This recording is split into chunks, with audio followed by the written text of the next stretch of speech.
জয় হিন্দ। তোমরা দেখছো তোমাদের প্রিয় চ্যানেল ফিলসফিক্যাল সলিউশন সেন্টার। আমি তোমাদের সঙ্গে রয়েছে বিপ্লব বিশ্বাস। আজকে নিশ্চয়ই তোমাদের জন্য নতুন আরেকটি ভিডিও, যে ভিডিওতে আজকে আমরা সাজেশন সম্পর্কে আলোচনা করব। কোন সেমিস্টারে? 6 সেমিস্টারে। তোমরা থাম্বনেল দেখে অবশ্যই বুঝেই গেছো 6 সেমিস্টার যে ফিলসফি অনার্সের যে সাজেশন, সেই সাজেশনে ডিএসই 3 একটা রয়েছে। তোমরা জানো ডিএসসি 3 এবং ডিএসসি 4 তোমাদের অলরেডি এতদিন কিন্তু তোমাদের চলে এসেছে।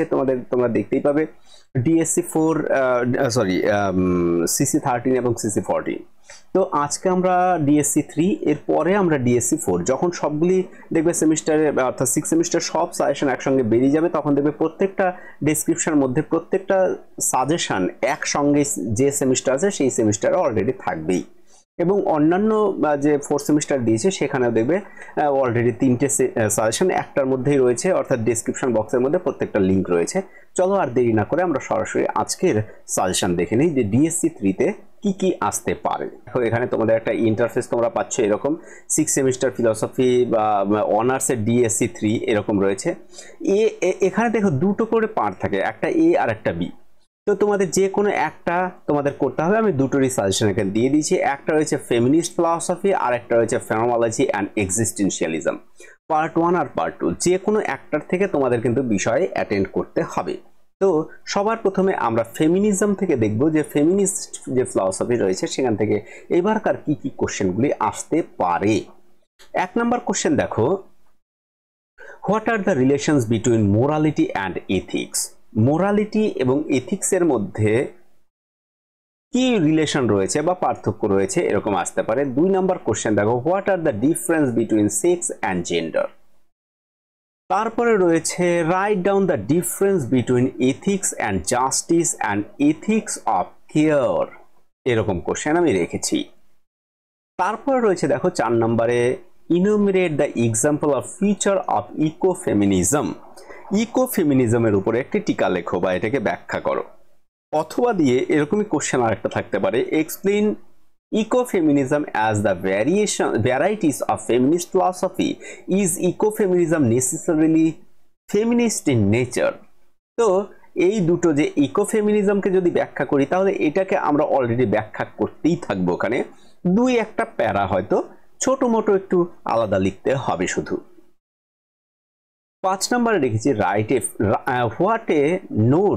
এ note on the problem faced women by in work place, অর্থাৎ কর্মক্ষেত্রে গিয়ে মহিলারা কি কি সমস্যার সম্মুখীন হয় সেই সব বিষয় সম্পর্কে লেখো। তারপরে দেখো কোশ্চেন আমি রেখেছি এখানে 6 নম্বর, write a note on contributions of Mary Wollstonecraft in feminism. Mary Wollstonecraft ফেমিনিজমে কি তার ভূমিকা রয়েছে সেই বিষয়ে লিখতে হবে। অথবা দিয়ে আসতে পারে ডিফারেন্ট ওয়েভস অফ ফেমিনিজম। ফেমিনিজমে তোমরা জানো বিভিন্ন ধরনের ওয়েভ আছে, 4টি ওয়েভকে তো আমরা পড়েই থাকি অলরেডি।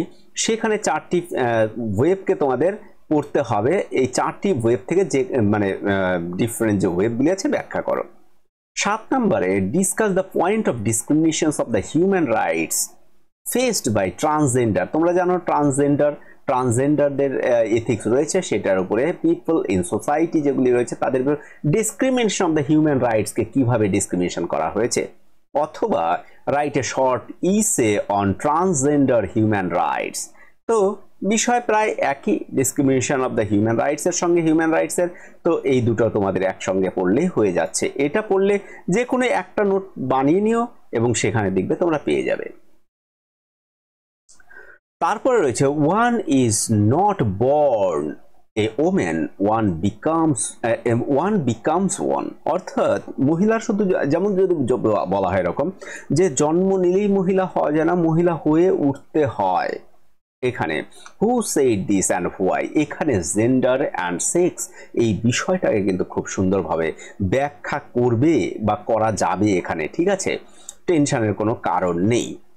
তারপর রয়েছে দেখো ওটার সঙ্গে অর দিয়ে আমি রেখেছি explain the importance of this women empowerment in India.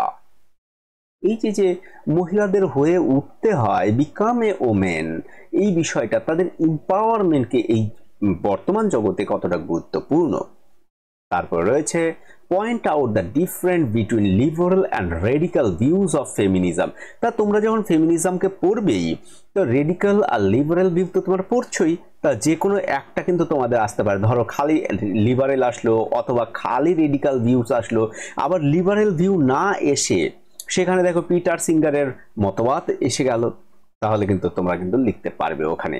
ঠিক আছে, write an essay on liberal views of feminism. Do you agree with liberal approach towards feminism? তো দেখো একই বিষয় তোমরা এটাকে যখন পড়ছোই তাহলে এই বিষয় দুটোকে একসঙ্গেই পড়ছো, তার দুটো আলাদা আলাদা আসলেও তোমাদের কোনো সমস্যা নেই।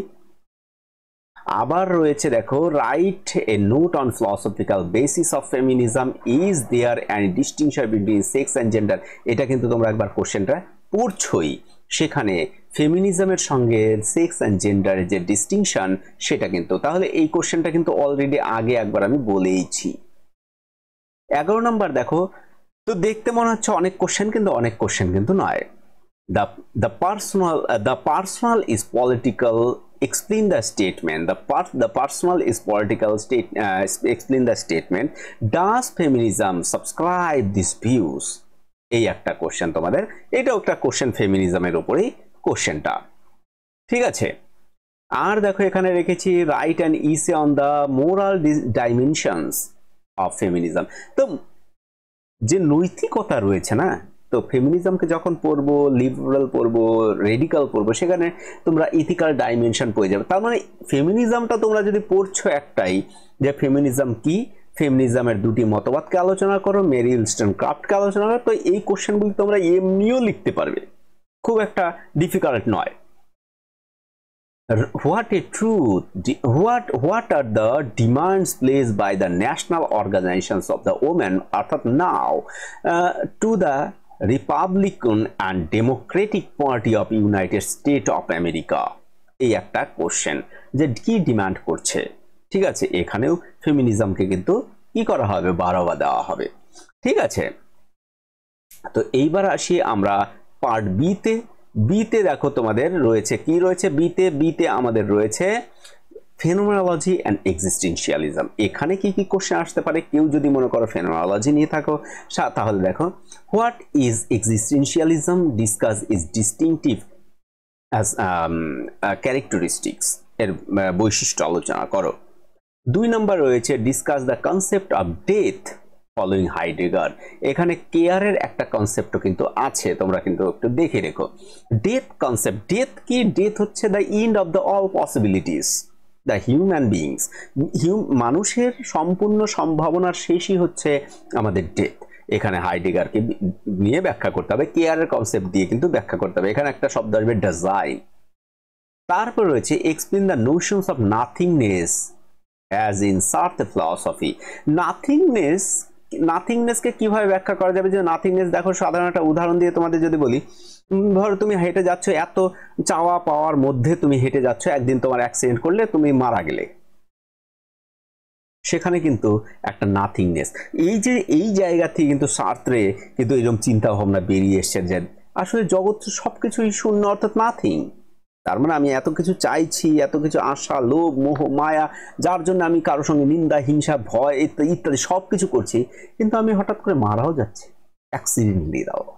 তো এই একটা বিষয় তোমাদের, যদি আমি এটার উপরে কোনোদিনও এখনো ভিডিও দেইনি, তো সময় হয়ে উঠছেই না, কোনোভাবেই সময়ের সঙ্গে পারা যাচ্ছে না। Distinguish between existentialist concept of authentic and inauthentic existence. এই যে অথেন্টিক আর ইনঅথেন্টিক, ঠিক আছে, এটার উপরে লিখতে হবে। What is mean by rigorous science according to Husserl. হুসার্লের মতে রিগোরিয়াস সায়েন্স কি? Explain the sense of in which phenomenology is the rigorous science. কোন হিসেবে আমরা ফেনোমেনোলজিকে রিগোরিয়াস সায়েন্স বলতে পারি। তারপর রয়েছে explain the concept of freedom. সার্ত্রের ফ্রিডম একটা টপিক রয়েছে সেটা। তারপর রয়েছে explain the existential thesis, essence precedes essence, existence precedes essence, এই একটা। তারপর রয়েছে দেখো, what do mean by the existential style of philosophizing discuss. এই একটা, আমি এটাকে এক্সট্রা কোশ্চেনের মধ্যে রাখছি, এক্সট্রা কোশ্চেনের মধ্যে রাখছি, তোমরা ইচ্ছে হলে পড়তে পারো, না ইচ্ছে হলে নাই। তারপরে write a short note of concept of the epoche, বা এটাকে ইপক বলা হয়, ইপকে বলে অনেকে, এটা হুসার্লের থিওরি তার ফর্মোলজি। তারপরে দেখো explain Husserl thesis of intentionality, how far is Husserl indeed Benoteno in formulating in history of intentionality, কিভাবে তিনি তার দ্বারা ইনফ্লুয়েন্সড হয়েছেন, ঠিক আছে, কিভাবে তার থেকে বেরিয়ে এসে এরকম একটা থিওরি দিয়েছেন, এটাকে ব্যাখ্যা করতে হবে।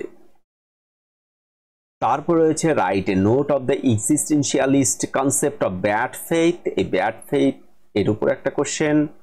তারপর রয়েছে explain Sartre's view of consciousness in light of the distinction being in itself and being for itself, ঠিক আছে, অথেন্টিক বিইং, এই যে অথেন্টিসিটি ওখানে পাবে, অথেন্টিক অ্যান্ড ইনঅথেন্টিক যখন পড়ছো সেখানে অথেন্টিসিটি, ইনঅথেন্টিসিটি এরকম জিনিস। আর একটা আমি কোশ্চেন এখানে রেখেছি, what is phenomenological reduction, the suspension of judgement, এরকম state briefly is phenomenological reduction is a method, এটিকে একটা মেথড বলা চলে। আমি এই কয়টা কোশ্চেনই কিন্তু তোমাদের জন্য রেখেছি, আশা করি এর বাইরে কোনো প্রশ্ন আসবে না। তোমরা মন দিয়ে পড়ো, মন দিয়ে দেখো, এই কোশ্চেনগুলি এবার পরীক্ষায় আসবে। তোমাদের পরীক্ষার অগ্রিম শুভেচ্ছা রইল, আশা করি তোমরা ভালো পরীক্ষা দেবে, এইটা আমি আশা তো করি, কারণ কোশ্চেন তোমাদের হাতেই রয়েছে, আমি কোশ্চেন দিয়েই দিলাম তোমাদের কাছে, এগুলি এর বাইরে একটাও কোশ্চেন আসবে না ভাই, একটু মন দিয়ে পড়ো। আর তোমাদের উদ্দেশ্যে একটা বলি, যারা এখনো সাবস্ক্রাইব করোনি তারা অতি সত্ত্বর সাবস্ক্রাইব করে নাও, আমাদের পরিবারের সদস্য হয়ে যাও, সত্যি আমাদের কাছে খুব গর্বের বিষয়। এবং বেল একটা আইকন দেখবে আসবে সাবস্ক্রাইব করার পরে, সেটা অন করে রেখো, অল নোটিফিকেশন অন করে দিও, যাতে আমি যখনই কোনো ভিডিও দেবো সঙ্গে সঙ্গে তোমাদের কাছে পৌঁছে যায়। আর লাইক করতে দেখো পয়সা লাগে না, লাইক সাবস্ক্রাইব এগুলি করতে তো পয়সা লাগছে না, তো লাইক সাবস্ক্রাইব করো, বন্ধুদের সঙ্গে শেয়ার করো, বন্ধুদেরকে এগুলি পেতে সাহায্য করো, যাতে বন্ধুরা, তোমাদের মতন বন্ধুরাও যাতে উপকৃত হয়। তো সকলকে ধন্যবাদ জানাচ্ছি, ভিডিও এখানে শেষ করছি। জয় হিন্দ, জয় ভারত।